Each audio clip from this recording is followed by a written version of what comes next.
Hello and welcome to Housing TV News at the top of the hour, coming to you from our studio in the nation's capital, Abuja. I am Maimuna Bagudu at Top Stories. Senate urges Labour Minister to back domestic workers' bill, says it aligns with national interest. Nigerian Labour Congress issues March 1st deadline to halt telecom services. Ogun Police Commissioner vows to curb land grabbing, open grazing crisis. From the foreign scene, concerns over temporary occupancy in Wanchai government buildings. We'll begin with the Senate. The Nigerian Senate has passed 4 bills after recommitting them to the Committee of the Whole. They are the Northwest Development Commission, Southwest Development Commission, Southeast Development Commission, and the National Youth Service Corps Trust Fund Establishment Bills.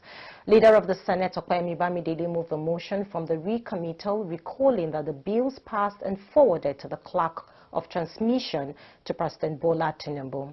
Senator Bamidele said the action of the lawmakers relied on Orders 1B and 52 of Senate Standing Rules, 52(6) of the Senate Standing Orders. He specifically mentioned clauses 14, 15, and 4(1) of the respective bills before the Senate resolved in the Committee of the Whole. Recalls that the following bills were passed by the Senate and the House of Representatives and were forwarded to the Clerk to the National Assembly for onward transmission to the President and Commander-in-Chief for assent, namely 1. Northwest Development Commission Establishment Act Amendment Bill 2025, 2. Southwest Development Commission Establishment Bill 2025, 3. Southeast Development Commission Establishment Act Amendment Bill 2025, and 4. National Youth Service Corps Trust Fund Establishment Bill 2025. Senate observes that the funding clauses for the Commission and the fund which are proposed to be established as provided in these bills appear to contradict Section 162 of the Constitution of the Federal Republic of Nigeria 1999 as amended. Senate is aware that Section 1, subsections 1 and 3 of the Constitution of the Federal Republic of Nigeria 1999 as amended provide that the Constitution is supreme and any law that contradicts the Constitution shall be null and void to the extent of the contradiction. In his remark, after the passage, President of the Senate, Godswill Akpabio, thanked the lawmakers and the entire establishment. The establishment and the committee of the whole for working on these amendments expeditiously in order to bring the various regional development bills in tandem with the provisions of the Nigerian Constitution, particularly Section 162, which clearly states that all funds accruing to the Federation shall be paid into the Consolidated Revenue Fund of the Federation, and therefore we cannot, through an act of Parliament, amend or delete that aspect of the constitutional provision. So by these various amendments, from the NYC Act to the Northwest Development Act to the Southeast Development Commission Act to the Southwest Development Commission Act, all are now brought into conformity with the Nigerian Constitution, and we shall now direct that they be transmitted to Mr. President for assent. So I thank my colleagues for their contributions, their patience, and their patriotic zeal and dedication to the service of our fatherland. I thank you all. The chairman of the Senate Committee on Employment, Labor and Productivity, Senator Dickett Plank, Plateau Central, has once again called on the Minister of Labor and Employment to fully support the Domestic Workers Documentation and Protection Bill SB 270/2024. The bill aims to create a comprehensive record of domestic workers and their employers, ensuring workers have guarantors and they are protected from exploitation and abuse. Speaking at an interactive session with the minister in Abuja on Tuesday, Senator Plank stressed the bill's importance in setting proper working conditions for domestic workers similar to international labor standards. It's a protective bill for both the employer and then the domestic servant. And again, economy, job creation, exclusion from exploitation. I believe that it will be good. I want to call upon the ministry that we must be on our toes to add strength to the ministry, add strength to our agencies. NSIT is under you. We would have to do a lot of oversight to be sure that people are paying remittances done. Ministries and private agencies are meeting up their commitment. In response, Minister of Labour and Employment Mohammed Megari Dingyadi commended the Senate for prioritizing domestic workers' welfare. He assured the Senate that the ministry is committed to supporting the bill, aligning it with international labour standards and incorporating necessary amendments from the public. The minister also suggested further consultations with key labour organizations like the Nigerian Labour Congress NLC and Trade Union Congress TUC to refine the bill. For a very long time, they have remained among the most vulnerable groups in the labour market, facing precarious working conditions, low wages, and lack of legal protection. The ministry is all out to give it every support that is required for this to see the light of the day. We do believe that this certification further strengthen our efforts to protect the rights of domestic workers as well as employees, so as to have a very conducive atmosphere interaction between the two of them. Away from the Senate now to national matters, the Nigerian Labour Congress NLC has condemned telecom tariff hikes despite a prior agreement with the government and Nigerian Communications Commission NCC urging an immediate reversal to avoid consequences. The telecom operators have dismissed NLC's threats, warning that any action could be seen as treason following a recent meeting between the federal government and NLC aimed at reducing the proposed 50% price hike. However, a 10-man committee with 5 members each from the government and NLC was formed to discuss telecom tariff hikes with a 2-week deadline ending this week, despite some telecom companies having already increased data prices by 50%. The NLC has warned that if the telecom operators do not revert to the previous tariff rates by the end of February 2025, they will initiate a nationwide shutdown of telecom services starting March 1st, 2025. President Bola Tinubu has stated on Wednesday that the International Finance Corporation's $50 million investment in the Lagos Free Zone reflects strong global confidence in Nigeria's economy. The presidential spokesman Bayo Onanuga announced on Wednesday that President Tinubu's statement follows a Tolaram initiative aimed at supporting the development of Nigeria's first deep-sea port-based private special economic zone. President Tinubu described the investment fund as proof of global trust in Nigeria's economy, highlighting it as a boost for foreign investment and industrial growth.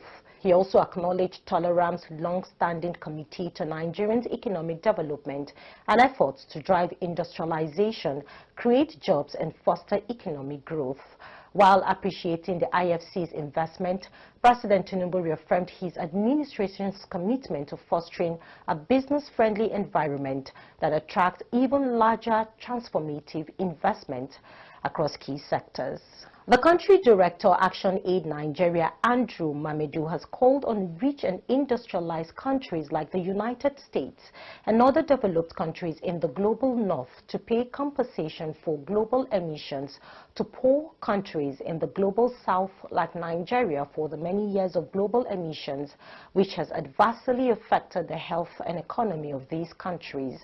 Amedu said this at a press conference in Abuja to lend his voice to the call for climate justice for poorer nations, Nigeria and other African countries who have suffered oppression and exploitation from the global north throughout the period of slave trade in the 19th century to the time of colonization. There's an agreement that for global emission, there's a specific amount that each country should pay. And this amount that is being paid should be redistributed to countries that are disadvantaged. And surprise you to note that the global north contributes over 97% of global emission. So with that calculation, the United States has up to $80 trillion that it's owing for global emission. So between 1960 to 2050, United States alone has about 80 trillion.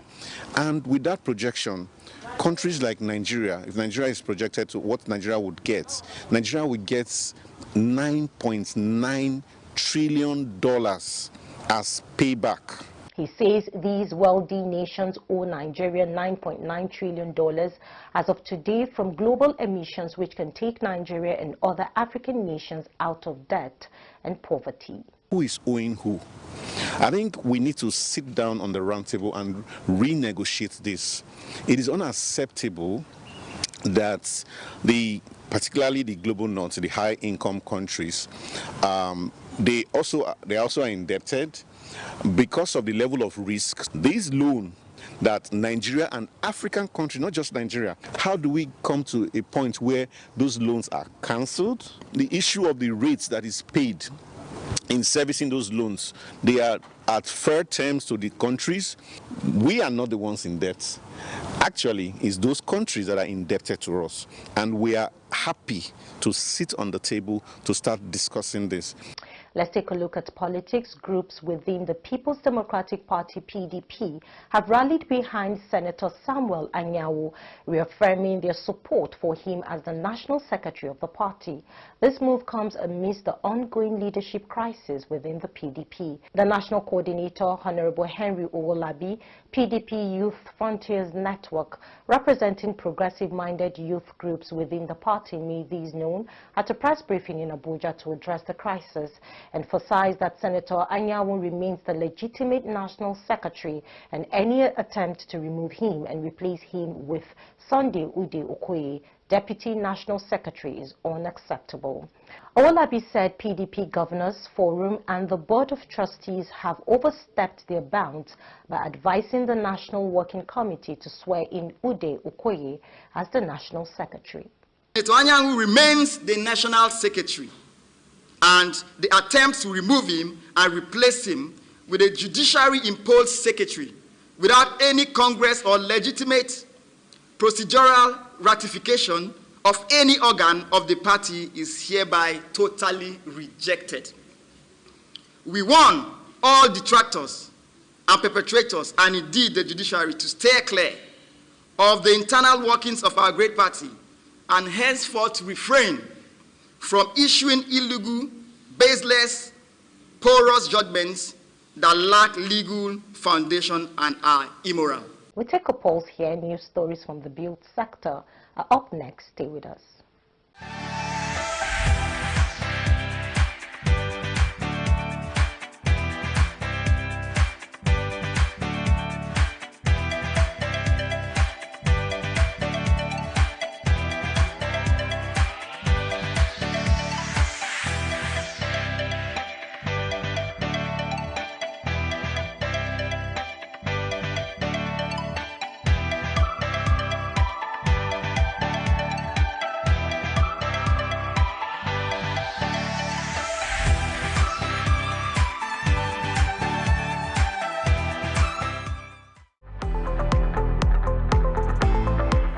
Credible and authentic housing news at your fingertips by downloading the Housing TV mobile app. You can also join the Africa International Housing Show live from across the globe through the Housing TV mobile app. The mobile app features live streaming and trending housing news.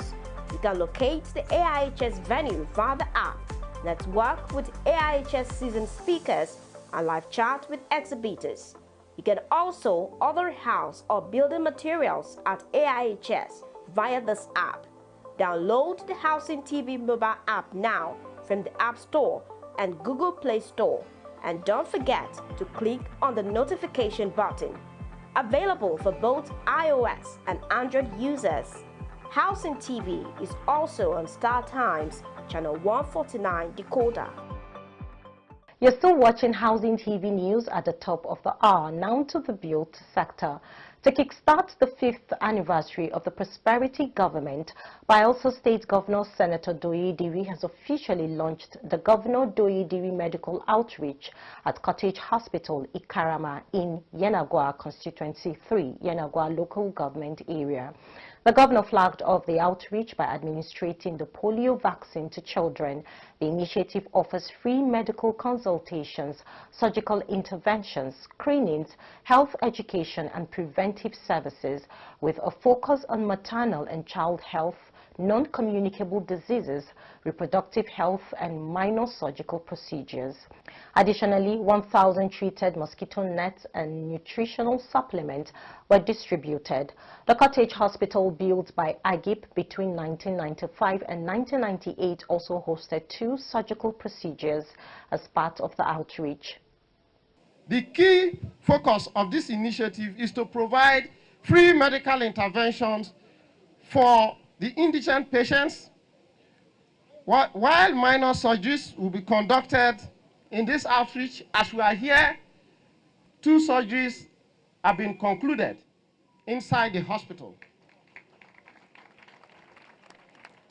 For those of the major surgeries will be referred to designated centers in Otosega, Detokoki, Sabama General Hospital, Brad General Hospital, and Nembe Cottage Hospital.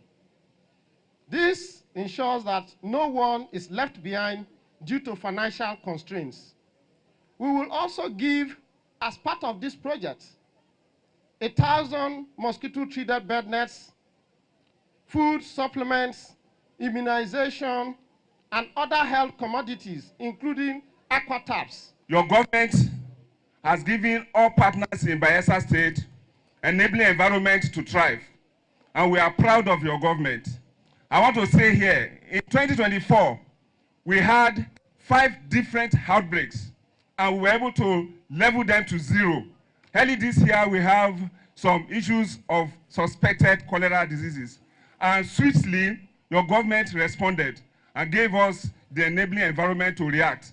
WHO is available to support the state, and we are ready at all times, technically or otherwise. We crave the indulgence of our miracle governor to do the following for us. Number 1, renovation and painting of the entire building. 2, equipping the hospital with modern health facility. 3, building 3 self-contained within the hospital premises to accommodate more staff. 4, provision of 1 bus and ambulance for effective mobility emergency cases. 5, empowerment of the indigent qualified health medical related graduates from the community. Everything needed in this hospital will be provided by the Bayelsa State government. Having listened to the address of His Royal Highness, the Commissioner for Health is hereby directed to look into the requests for the provision of certain equipments, including ambulances and all of it, and prioritize them and bring them for my approval. Later that day, Governor Diri proceeded to Yenagoa, where his Cross River State counterpart, Governor Basi Otu, commissioned a dual asphalt lane road at Okaka. Which before the coming of the prosperity government of His Excellency, distinguished Senator Doyi Idiri was marshy and inaccessible by vehicles and commuters within the environment during rainy seasons. The dualization of 24 with bus lanes was first awarded to L&D Nigeria Limited in 2012 by the Restoration Government. former governor of Bayelsa State. The conceptualization and construction of this road was born out of the speedy expansion of Yenka over the years as the capital of Bayelsa State. Consequently, it became necessary for the dualization. This road being commissioned today is a dual carriageway that measures approximately 1,475 meters with a width of 9 meters on either side, having a shoulder of 2 meters on both sides of the road. Other features of the road includes a 15-meter diameter roundabout separated by a central median of 1.5 meters wide with dual drains on both sides of the dualized road. The dual carriageway is finished with 2 layers of asphalt, a 60-millimeter binder course, and a 40-millimeter wearing course, which is the acceptable standard for asphalt road construction. Road marking and painting fully carried out with installation of solar light system along the entire stretch of the road. But let me actually appreciate the contracting firm for delivering this road, even though not at record time. And we know why it was not at record time. It wasn't your fault. The Honorable Commissioner has virtually told us some of the reasons why it wasn't at record time.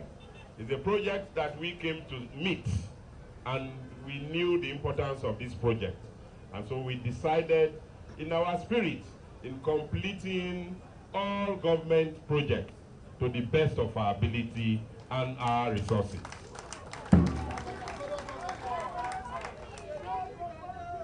And the people living on this road are very, very lucky.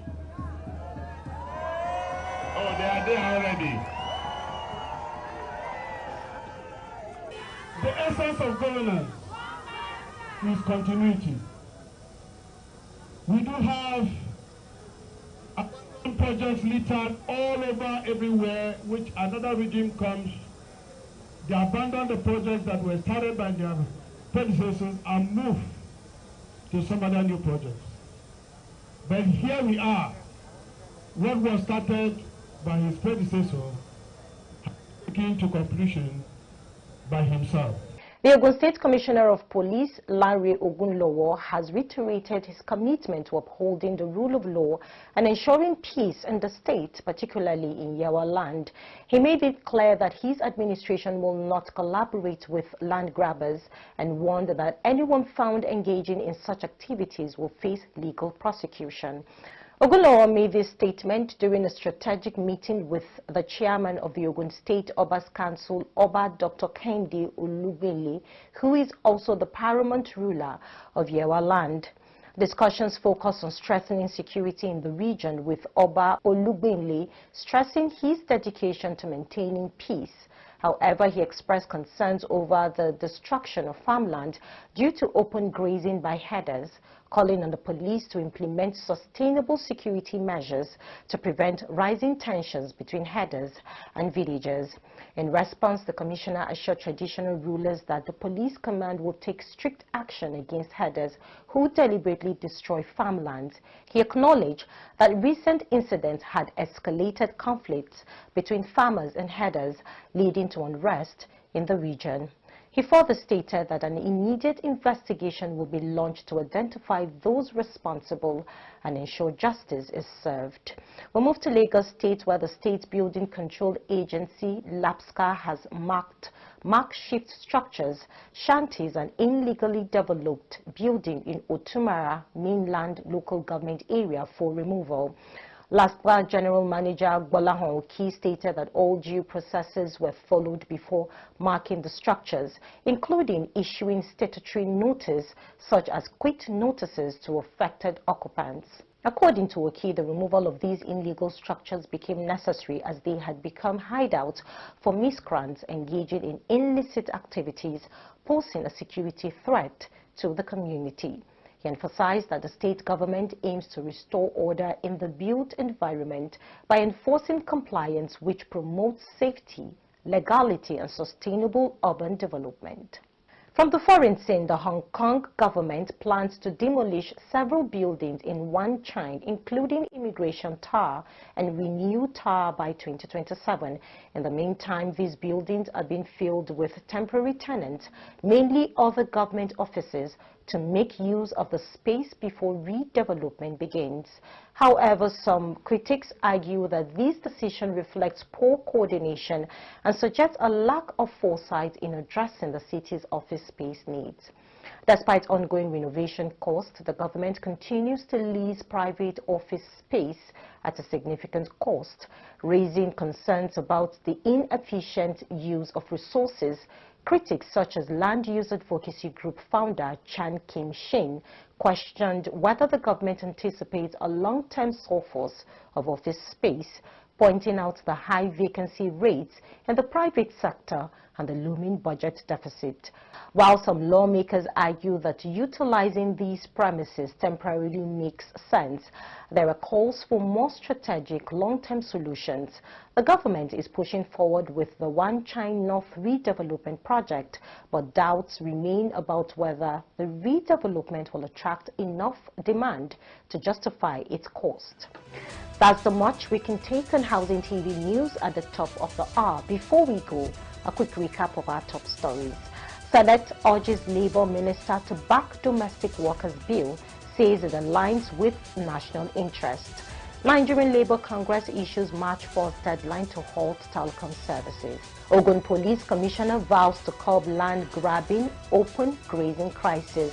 From the foreign scene, we saw concerns over temporary occupancy in Wan Chai government buildings.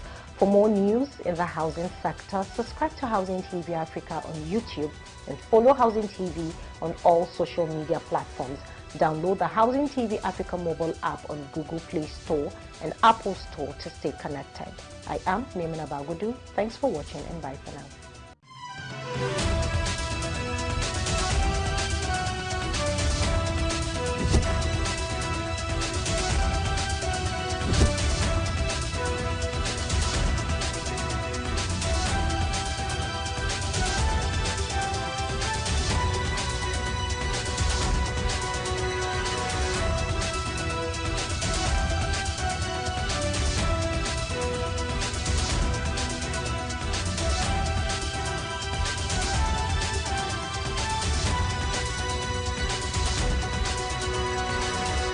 Visit Housing TV Africa on YouTube and click on the subscribe button. Subscribe to Housing TV Africa to stay updated on latest happenings in Nigeria's housing sector. Follow our social media pages, like and share our posts. On Facebook, Housing TV Africa. On Twitter, Housing TV Africa. Instagram, Housing TV Africa.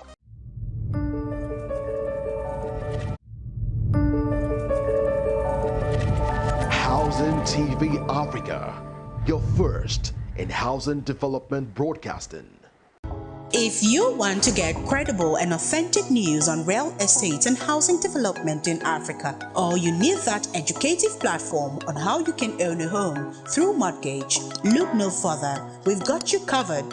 Subscribe to our YouTube channel on Housing TV Africa, where we bring you latest news on real estate, affordable housing, mortgage and building technologies and materials. Visit Housing TV Africa on YouTube. Subscribe now and get best of educative information on housing across Africa. Powered by the largest housing event in Africa, AIHS.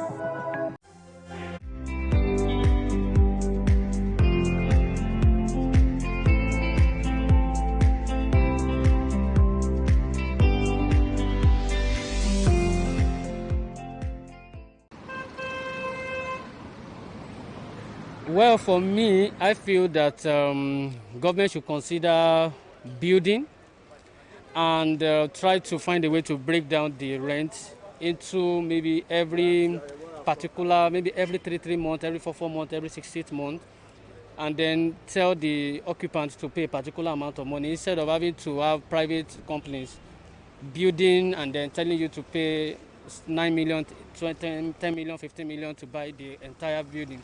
So I feel that if government